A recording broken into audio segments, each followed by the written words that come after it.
Like, share, subscribe to this channel.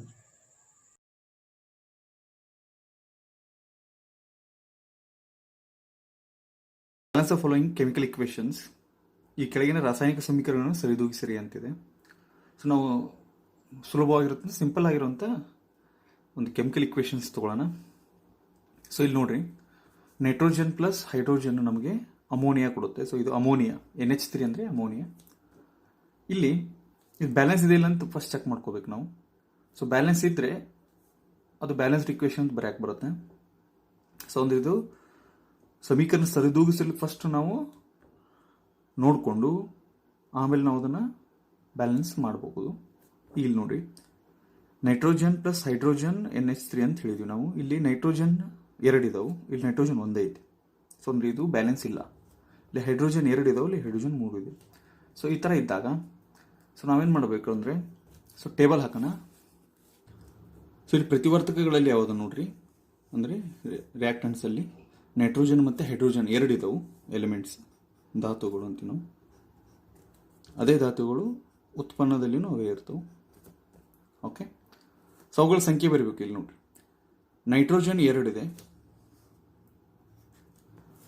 ಆಮೇಲೆ hydrogen ಕೂಡ 2 ಇದೆ. ಬಟ್ ಇಲ್ಲಿ ಉತ್ಪನ್ನದಲ್ಲಿ ನೋಡೋದು, ಈ ಸೈಡ್ ಇದ್ದ ಇದು ಉತ್ಪನ್ನ ಅಂತೀವಿ ನಾವು, ಯಾಕಂದರೆ ಇದು ಬಾಣದ ಗುರುತು ಅಥವಾ ಎರೋ ಮಾರ್ಕ್ ಅಂತೀವಿ. ಈ ಸೈಡ್ ಇದ್ದಿದ್ದು ಉತ್ಪನ್ನದ ಸೈಡು. ಇಲ್ಲಿ ನೈಟ್ರೋಜನ್ ಏನಿದೆ, 1 ಇದೆ, 1. ಸೊ ಇಲ್ಲಿ 3 ಹೈಡ್ರೋಜನ್ ಇದೆ. ಸೊ ಇದು ಹೈಡ್ರೋಜನ್ಗೆ ಸಂಬಂಧ ಬರುತ್ತೆ. ಓಕೆ, ಈ ಥರ ಬರ್ಕೊಂಡ್ವಿ. ಈಗ ನಾವು ಇದನ್ನು ಬ್ಯಾಲೆನ್ಸ್ ಎಲ್ಲಿದೆ ಸ್ಟಾರ್ಟ್ ಮಾಡ್ಬೋದು ಅಂತಂದು ನಮಗೆ ಡೌಟ್ ಬರುತ್ತೆ. ಸೊ ನಾ ಹೇಳ್ತಾ ಇರೋದೇನೆಂದರೆ, ಈ ಥರ ಕೊಟ್ಟಾಗ ಇಲ್ಲಿ ನೋಡ್ರಿ, ಇಲ್ಲಿ ನೈಟ್ರೋಜನ್ 2 ಇದೆ, ಇಲ್ಲಿ ನೈಟ್ರೋಜನ್ 1 ಇದೆ. ಇದನ್ನೇನು ಮಾಡೋಣ ಅಂತಂದರೆ, ಈ ನೈಟ್ರೋಜನ್ ನೀವು ಉತ್ಪನ್ನದಿಂದನೂ ಸ್ಟಾರ್ಟ್ ಮಾಡ್ಬೋದು ಅಥವಾ ಪ್ರತಿವರ್ತಕಗಳಿಂದ ಸ್ಟಾರ್ಟ್ ಮಾಡೋದು, ಅಂದರೆ ಪ್ರಾಡಕ್ಟ್ಸಿಂದನೂ ಅಥವಾ ನೀವು ರಿಯಾಕ್ಟೆಂಟ್ಸ್ ಯಾವುದರಿಂದ ಸ್ಟಾರ್ಟ್ ಮಾಡಿದ್ರು ನಡೆಯುತ್ತೆ. ಕಮ್ಮಿ ಇದ್ದಿದ್ದನ್ನು ಜಾಸ್ತಿ ಮಾಡಬೇಕು. ಇಲ್ಲಿ ನೈಟ್ರೋಜನ್ 2 ಇದೆ, ಇಲ್ಲಿ ಹೈಡ್ರೋಜನ್ 2 ಇದೆ, ನೈಟ್ರೋಜನ್ 1 ಇದೆ, ಇಲ್ಲಿ ಹೈಡ್ರೋಜನ್ 3 ಇದೆ. ಸೊ ಇಲ್ಲಿ ಅಬ್ಸರ್ವ್ ಮಾಡಿ, ನೈಟ್ರೋಜನ್ 1 ಇದೆ, ಇಲ್ಲಿ 2 ಇದೆ. ನಾವೇನು ಮಾಡೋಣ ಅಂದರೆ, ಈ ನೈಟ್ರೋಜನ್ 2 ಮಾಡಿದ್ವಿ ಅಂತ ತಿಳ್ಕೊಂಡು, ಯಾಕೆ ಇಲ್ಲಿ 2 ಇದೆ, ಅದಕ್ಕೆ 2 ಮಾಡ್ಕೊಂಡ್ವಿ ಅಂದರೆ ಇಲ್ಲಿ ನಾವು 2ರಿಂದ ಗುಣಾಕಾರ ಮಾಡ್ಕೋಬೇಕು. ಸೊ ಅದನ್ನು ಇಲ್ಲಿ ಮುಂದೆ ಬರ್ಕೊಂಡ್ವಿ ಅಂತ ತಿಳ್ಕೊಂಡು, ಇಲ್ಲಿ ಬರ್ಕೊಂಡಾಗ ಏನಾಗುತ್ತೆ ನೋಡ್ರಿ, ಹೈಡ್ರೋಜನ್ ಸಂಖ್ಯೆನೂ ಚೇಂಜ್ ಆಗುತ್ತೆ. ಯಾಕಂದರೆ ಆಲ್ರೆಡಿ ಇಲ್ಲಿ 3 ಹೈಡ್ರೋಜನ್ ಇದ್ದು, ನೀವು 2 ಬರ್ಕೊಂಡಾಗ ಏನಾಗುತ್ತೆ, ಒಟ್ಟು 6 ಹೈಡ್ರೋಜನ್ ಆಗುತ್ತೆ. 3 6 ಆಗುತ್ತೆ, ಹೈಡ್ರೋಜನ್ ಸಂಖ್ಯೆ ಚೇಂಜ್ ಆಗುತ್ತೆ. ಬಟ್ ಇಲ್ಲಿ ನೋಡಿ, ನೈಟ್ರೋಜನ್ ಸಂಖ್ಯೆ 2 ಇದೆ, ಹೌದಾ? ಇಲ್ಲಿ 6 ಆಯಿತು, ಇಲ್ಲಿ 2 ಇದೆ. ಸೊ ನಾವೇನು ಮಾಡೋಣ ಅಂದರೆ, ನಮ್ಗೆ ಗೊತ್ತು ಇಲ್ಲಿ 3ಕ್ಕೆ 2 ಗುಣಾಕಾರ ಮಾಡಿ 6 ಬಂತು, ಇಲ್ಲಿ 2 ಇದೆ, ಇದಕ್ಕೆ ನಾವು 3 ಗುಣಾಕಾರ ಮಾಡಿದ್ರೆ ಏನಾಗುತ್ತೆ, ಇಲ್ಲಿ 6 ಆಗುತ್ತೆ. ಸೊ ಇದು ಬ್ಯಾಲೆನ್ಸ್ ಆಗುತ್ತೆ. ಸೊ ಈ ಥರ ನೀವು ನೆನ್ಪಿಟ್ಕೋಬೇಕು. ಸೊ ನಮಗಿದು ಬ್ಯಾಲೆನ್ಸ್ಡ್ ಕೆಮಿಕಲ್ ಇಕ್ವೇಷನ್ ಸಿಗುತ್ತೆ.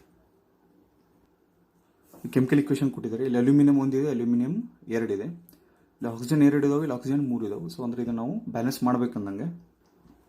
ಸೊ ಇಲ್ಲಿ ಏನದು ನೋಡ್ರಿ, ಅಲ್ಯೂಮಿನಿಯಂ ಇದೆ, ಇಲ್ಲಿ ಆಕ್ಸಿಜನ್ ಇದೆ, ಇಲ್ಲಿ ಅಲ್ಯೂಮಿನಿಯಂ ಇದೆ, ಇಲ್ಲಿ ಆಕ್ಸಿಜನ್ ಇದೆ. ಅವುಗಳ ಸಂಖ್ಯೆ ಬರ್ಕೊಳ್ಳೋಣ. ಇಲ್ಲಿ ಅಲ್ಯೂಮಿನಿಯಂ ನೋಡ್ರಿ, Al ಅಂದರೆ ಅಲ್ಯೂಮಿನಿಯಂ, ಇದು 1 ಇದೆ.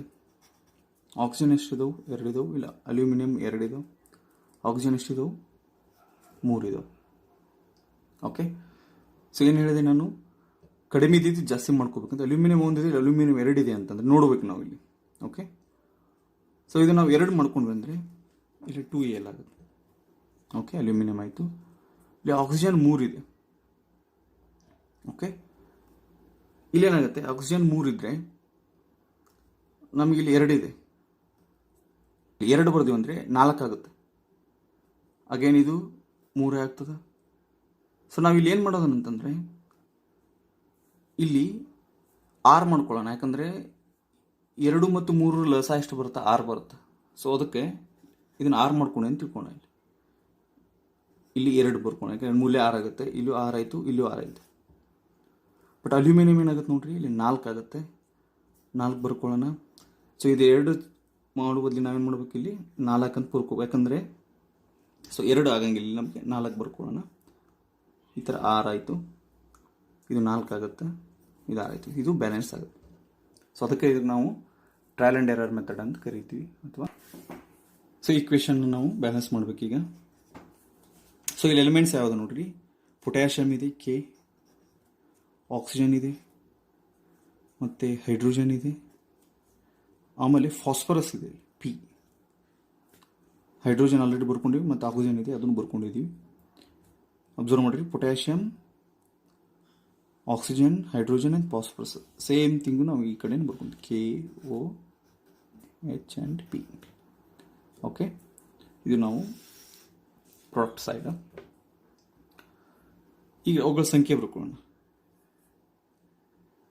ಪೊಟ್ಯಾಷಿಯಮ್ 1 ಇದೆ, ಆಕ್ಸಿಜನ್ ಎಷ್ಟಿದೆ ನೋಡ್ರಿ, ಇಲ್ಲಿ 1 ಇದೆ, ರಿಯಾಕ್ಟೆಂಟ್ ಸೈಡ್ ಇಲ್ಲಿ 4 ಅದ, ಒಂದು ಟೋಟಲ್ 5 ಆಯಿತು. ಹೈಡ್ರೋಜನ್ ಏನಿದೆ ಇಲ್ಲಿ 1 ಇದೆ, ಇಲ್ಲಿ 3 ಇದೆ, ಒಂದು ಟೋಟಲ್ 4 ಆಗುತ್ತೆ. ಫಾಸ್ಫರಸ್ 1 ಇದೆ. ರಿಯಾಕ್ಟೆಂಟ್ ಸೈಡ್ ಬರ್ರಿ, ಪೊಟ್ಯಾಷಿಯಮ್ 3 ಇದೆ, ಫಾಸ್ಫರಸ್ ಕೂಡ 1 ಐತಿ, ಆಕ್ಸಿಜನ್ ಎಷ್ಟು ನೋಡ್ರಿ 5 ಆಗ್ತವೆ, ಸಾರಿ ಆಕ್ಸಿಜನ್ 5 ಆಗುತ್ತೆ ಇಲ್ಲಿ. ಫಾಸ್ಫರಸ್ 1 ಇದೆ, ಹೈಡ್ರೋಜನ್ ಏನಿದೆ 2 ಇದೆ. ಓಕೆ, ಅಬ್ಸರ್ವ್ ಮಾಡಿರಿ, ಇಲ್ಲಿ ಪೊಟ್ಯಾಷಿಯಮ್ 1 ಇದೆ, ಪೊಟ್ಯಾಷಿಯಮ್ 3 ಆಗುತ್ತೆ ಇಲ್ಲಿ. ಸೊ ನಾವೇನು ಮಾಡೋಣ ಅಂತಂದರೆ ಇದನ್ನು 3 ಮಾಡ್ಕೊಂಡು ಅಂತ ತಿಳ್ಕೊಂಡೆ. ಸೊ ಇದು 3 ಮಾಡ್ಕೊಂಡ್ರೆ 3ರಿಂದ ಗುಣಾಕಾರ ಮಾಡಿದರೆ ನೋಡಿ, ಅಬ್ಸರ್ವ್ 3 ಇಂಟು ಆಕ್ಸಿಜನ್ ಅಂದರೆ 3 ಆಕ್ಸಿಜನ್ ಆಲ್ರೆಡಿ 4 ಇದಾವೆ, 4 + 3 7 ಆಯಿತು. ಹೈಡ್ರೋಜನ್ ನೋಡ್ರಿ, ಹೈಡ್ರೋಜನ್ 3, ಇಲ್ಲೇನಾಯ್ತು ಹೈಡ್ರೋಜನ್ನು 6 ಆಗುತ್ತೆ, ಇಲ್ಲಿ 3, ಇಲ್ಲಿ 3 ಇದೆ. ನೆಕ್ಸ್ಟು ಫಾಸ್ಫರಸ್ ನೋಡ್ರಿ, 1ಕ್ಕೆ 1 ಇದೆ. ಓಕೆ, ಇಲ್ಲಿ ಬಂದರೆ ಏನಾಗುತ್ತೆ 3 ಇದೆ, ಆಕ್ಸಿಜನ್ ಏನಿದೆ 5 ಐತಿ, ಹೈಡ್ರೋಜನ್ ಏನಿದೆ 2 ಐತಿ, ಫಾಸ್ಫರಸ್ ಏನಿದೆ 1 ಇದೆ. ಸೊ ಪೊಟ್ಯಾಷಿಯಮ್ ನಮಗೆ ಬ್ಯಾಲೆನ್ಸ್ ಆಯಿತು. ಇಲ್ಲಿ ಹೈಡ್ರೋಜನ್ ಏನಿದೆ ಎಷ್ಟಿದೆ 6 ಅದಾವೆ, ಇಲ್ಲಿ 2 ಇದೆ. ಸೊ ನಾವೇನು ಮಾಡೋಣ ಅಂತಂದರೆ ಈ ಹೈಡ್ರೋಜನ್ನ ನಮಗೆ 6 ಮಾಡ್ಕೋಬೇಕಂದ್ರೆ ಏನು ಮಾಡ್ಬೇಕು, ಇಲ್ಲಿ ನಾವು 3ರಿಂದ ಗುಣಾಕಾರ ಮಾಡೋಣ. ಇಲ್ಲಿ ನೋಡಿ, ಇಲ್ಲಿ 3, ಸಾರಿ 3 6 ಆಗುತ್ತೆ. ಬಟ್ ಆಕ್ಸಿಜನ್ ಸಂಖ್ಯೆ ಎಷ್ಟಾಗುತ್ತೆ, ಇಲ್ಲಿ 3 ಐತಿ, ಇಲ್ಲಿ 4 ಆಯಿತು, ಅಂದರೆ ಆಕ್ಸಿಜನ್ ಸಂಖ್ಯೆ ಏನಾಗುತ್ತೆ 7 ಆಗುತ್ತೆ. ಫಾಸ್ಫರಸ್ 1ಕ್ಕೆ 1 ಇದೆ, ಪೊಟ್ಯಾಷಿಯಮ್ 3 ಇದೆ, ಇಲ್ಲಿ 3 7 6 1 ಇರುತ್ತೆ. ಸೊ ನಮಗೇನಾಗುತ್ತೆ, ಇದು ಬ್ಯಾಲೆನ್ಸ್ಡ್ ಕೆಮಿಕಲ್ ಇಕ್ವೇಷನ್ ಸಿಗುತ್ತೆ. ಸೊ ಈ ಥರ ನಾವು ಟ್ರಯಲ್ ಆ್ಯಂಡ್ ಎರರ್ ಮಾತಾಡೋದು. ಸೊ ನೀವು ಪ್ರಾಡಕ್ಟಿಂದನೂ ಸ್ಟಾರ್ಟ್ ಮಾಡ್ಬೋದು, ರಿಯಾಕ್ಟೆಂಟಿಂದ ಸ್ಟಾರ್ಟ್ ಮಾಡ್ಬೋದು, ಯಾವುದರಿಂದ ಸ್ಟಾರ್ಟ್ ಮಾಡ್ಬೋದು. ಬಟ್ ಆದರೆ ಕಡಿಮೆ ಇದ್ದಿದ್ದು ನೀವು ಜಾಸ್ತಿ ಮಾಡ್ಬೋದು. ಸೊ ಪೊಟ್ಯಾಷಿಯಮ್ ಇದೆ, ನೈಟ್ರೋಜನ್, ಆಕ್ಸಿಜನ್, KNO3 ಇದೆ, ಪೊಟ್ಯಾಷಿಯಮ್ ನೈಟ್ರೇಟು ಮತ್ತು ಹೈಡ್ರೋಜನ್ ಕಾರ್ಬೋನೇಟ್ ಐತೆ ಇಲ್ಲಿ. ಆಮೇಲೆ ಹೈಡ್ರೋಜನ್ ಇದೆ, ನೆಕ್ಸ್ಟ್ ಬಂದು ಕಾರ್ಬನ್. ಟೋಟಲ್ 5 ಎಲಿಮೆಂಟ್ಸ್ ಇದಾವೆ, ಚೆಕ್ ಮಾಡ್ಬೋದು ನೀವು. ಸೇಮ್ ಅದೇ ಇಲ್ಲಿ ಈ ಕಡೆ ಬರ್ತಾವೆ, ಪೊಟ್ಯಾಷಿಯಮ್, ನೈಟ್ರೋಜನ್, ಆಕ್ಸಿಜನ್, ಹೈಡ್ರೋಜನ್ ಮತ್ತು ಕಾರ್ಬನ್. ಸೊ ಇವುಗಳ ಸಂಖ್ಯೆ ಬರೋಣ. ಪೊಟ್ಯಾಷಿಯಮ್ ಎಷ್ಟಿದೆ 1 ಇದೆ, ನೈಟ್ರೋಜನ್ ಎಷ್ಟಿದೆ ಇಲ್ಲಿ 1 ಇದೆ, ಆಕ್ಸಿಜನ್ ಇಲ್ಲಿ 3 ಇದಾವೆ, ಇಲ್ಲಿ 3 ಇದೆ, ಟೋಟಲ್ 6. ಹೈಡ್ರೋಜನ್ 2 ಇದೆ, ಕಾರ್ಬನ್ 1 ಇದೆ. ಅಗೇನ್ ಪೊಟ್ಯಾಷಿಯಮ್ 2 ಇದಾವೆ, ಕಾರ್ಬನ್ ನೋಡಿರಿ 1 ಇದೆ. ಸೊ ಆಕ್ಸಿಜನ್ ಎಷ್ಟಿದಾವೆ 6 ಇದೆ ನೋಡಿರಿ, ಇಲ್ಲಿ 3, ಇಲ್ಲಿ 3, ನೈಟ್ರೋಜನ್ 1 ಇದೆ, ಹೈಡ್ರೋಜನ್ 1 ಇದೆ. ಓಕೆ, ಇಲ್ಲಿ ಪೊಟ್ಯಾಷಿಯಮ್ 1 ಇದೆ, ಪೊಟ್ಯಾಷಿಯಮ್ 2 ಇದಾವೆ. ಸೊ ಇದನ್ನು ನಾವು 2 ಮಾಡ್ಕೊಂಡು ತಿಳ್ಕೊಂಡೆ. ಓಕೆ, ಸೊ ಇಲ್ಲಿ 2 ಬರ್ಕೊಂಡು ಅಂದರೆ ಇಲ್ಲಿ ನೈಟ್ರೋಜನ್ದು ಸಂಖ್ಯೆ ಚೇಂಜ್ ಆಗುತ್ತೆ ನೋಡ್ರಿ. ನೈಟ್ರೋಜನ್ ಏನಾಗುತ್ತೆ 2 ಆಗುತ್ತೆ, ಆಕ್ಸಿಜನ್ ನೋಡ್ರಿ 2 3 6, 6 + 3 9 ಆಯಿತು. ಓಕೆ, ನೆಕ್ಸ್ಟ್ ಹೈಡ್ರೋಜನ್ 2ಕ್ಕೆ 2, ಕಾರ್ಬನ್ 1 ಉಳಿದು. ಇಲ್ಲೇನಾಗುತ್ತೆ ಪೊಟ್ಯಾಷಿಯಮ್ 2.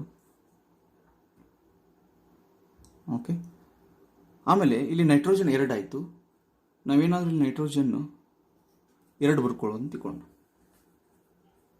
ಸೊ ಅಂದರೆ ಇದ್ರ ಮುಂದ್ಗಡೆ ಬರೀಬೇಕು, ನಾವು ಯಾವತ್ತಿದ್ರು ಈ ಸಂಖ್ಯೆಗಳನ್ನ ಮುಂದ್ಗಡೆನೇ ಬರೀಬೇಕು. ಇಲ್ಲೇನಾದ್ರು 2 ಬರ್ಕೊಂಡು ಅಂದರೆ ಇಲ್ಲಿ ಏನಾಗುತ್ತೆ ನೈಟ್ರೋಜನ್ 2 ಆಗುತ್ತೆ. ಅದೇ ರೀತಿ ಆಕ್ಸಿಜನ್ ಸಂಖ್ಯೆನೂ ಚೇಂಜ್ ಆಗುತ್ತೆ ನೋಡ್ರಿ, 2 3 6 3 9 ಆಯಿತು. ನೆಕ್ಸ್ಟ್ ಹೈಡ್ರೋಜನ್ ಸಂಖ್ಯೆ 2 ಇದೆ, ನೆಕ್ಸ್ಟ್ ಕಾರ್ಬನ್ ಸಂಖ್ಯೆ 1 ಇದೆ. ಸೊ ಇದು ಬ್ಯಾಲೆನ್ಸ್ಡ್ ಇಕ್ವೇಷನ್ 2291 ಇದೆ 2291 ಇದೆ. ಸೊ ಇದು ಬ್ಯಾಲೆನ್ಸ್ಡ್ ಇಕ್ವೇಷನ್ ಆಗುತ್ತೆ.